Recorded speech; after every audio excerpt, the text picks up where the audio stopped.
You know, a lot of us have seen guns that claim to be innovative or something new to the market, but very few guns actually are. They're usually just mild changes on really old rehashed designs.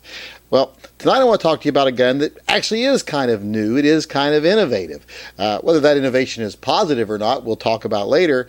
But first, I just wanted to take a look at the gun itself. Now, it hardly looks like a gun. It looks like something out of a comic book or a science fiction movie. I mean, it is just really weird. It is definitely a, I don't know, I guess this would be form follows function instead of the other way around, but I'm almost not even sure that's true because it really isn't the most comfortable thing in the world to hold.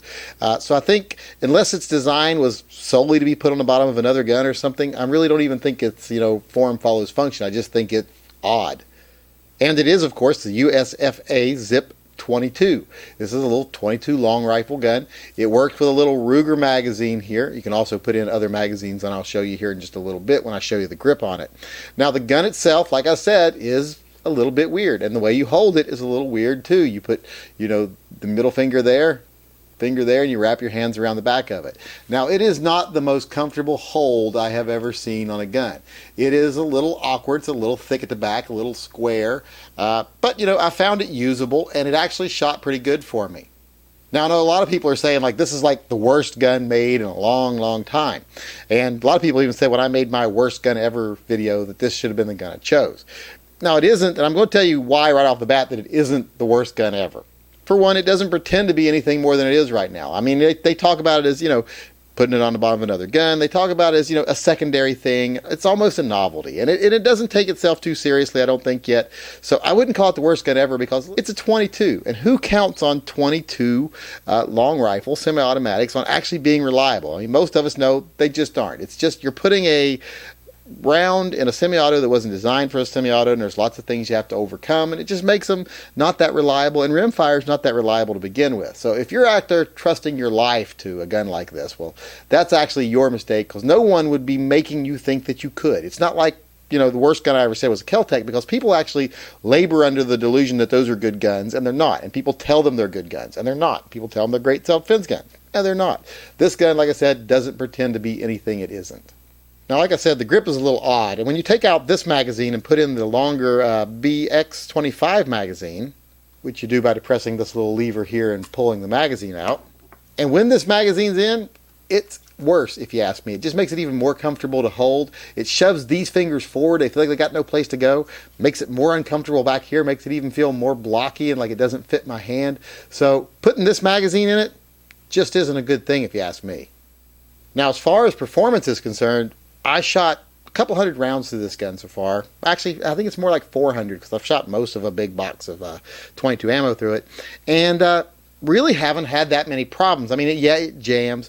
But as you can see in this video here, I can actually get through quite a few rounds with it, or through a magazine at least, a 5 or 10, and get through pretty well. So it's not the most unreliable .22 I've ever shot. Now, it is a little hard to shoot because this trigger it doesn't feel easy to move to me. It's like it's hard to get it going. It takes way more effort to start it going than it does to keep it going. So I find myself jerking the trigger a little bit because, you know, the weird trigger combined with the odd grip makes it not the most intuitive gun to shoot. So, you know, my form isn't great with it, but I think you'll be surprised at actually how well it actually shot, how reliably it shot, and even how accurately it shot.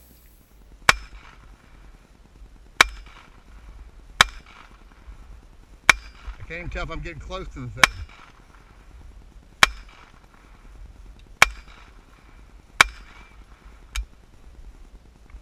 Well, it appears to shot every round that time. Well, if you didn't kill him, you just sure pissed him off.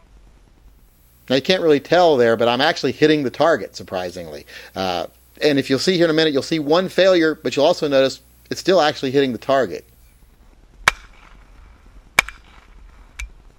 And it jams.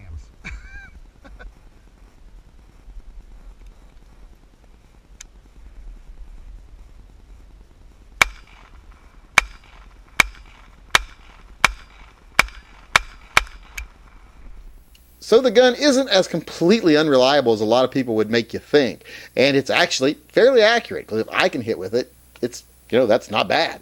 Now, like I did say in the video, it is weird that you put your finger up here. I think there's too much chance of putting your finger in front of a live muzzle to chamber around.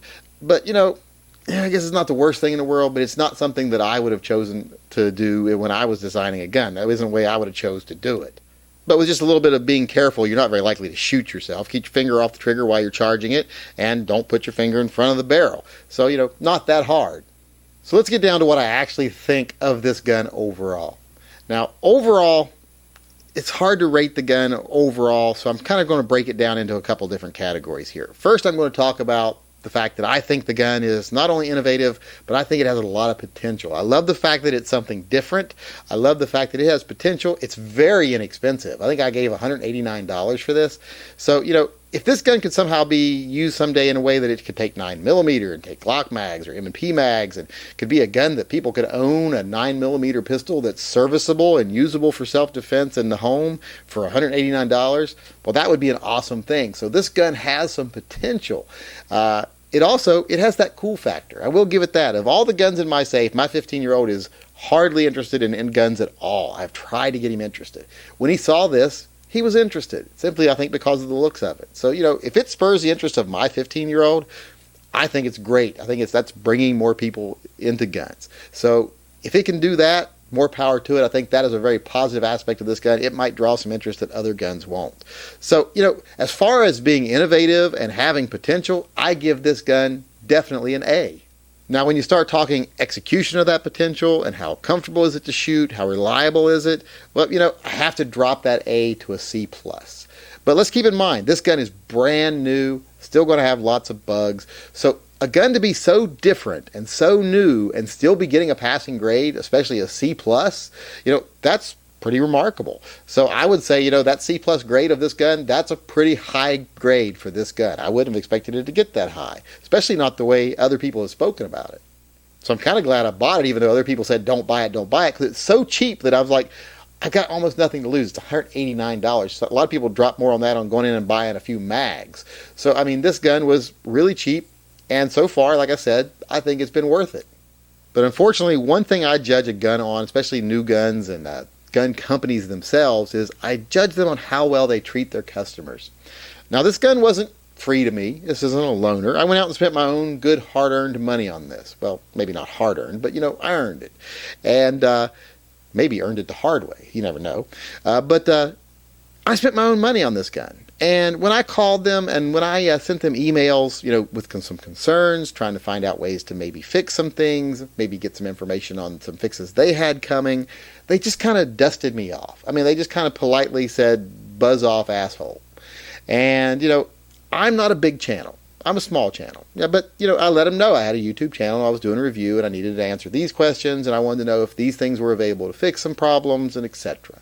And they were quite willing to just blow me off.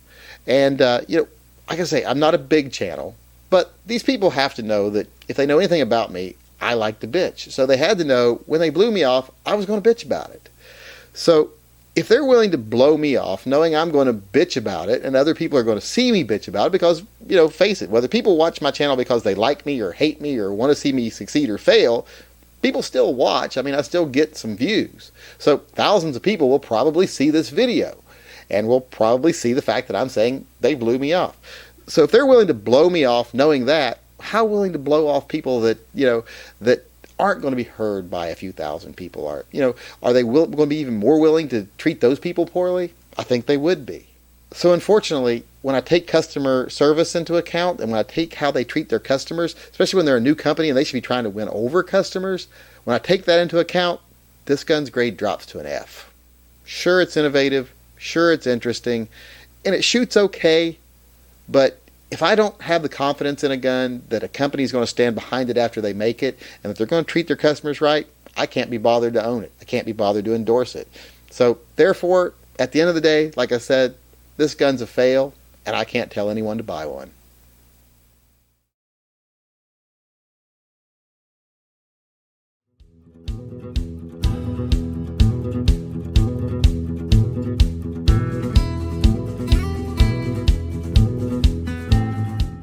You ain't even my real dad.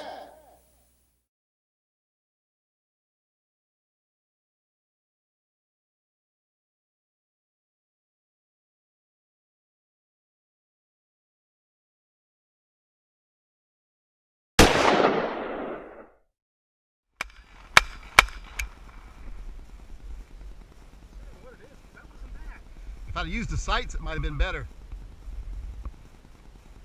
And the sights are blind. I'm just like, screw it. I'm just looking over and looking at the target.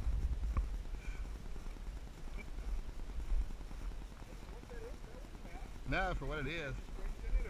There you go, try it. No, I haven't put the new springs in it. It's supposed to shoot better with the new springs. So, oh, I never did stop this, did I?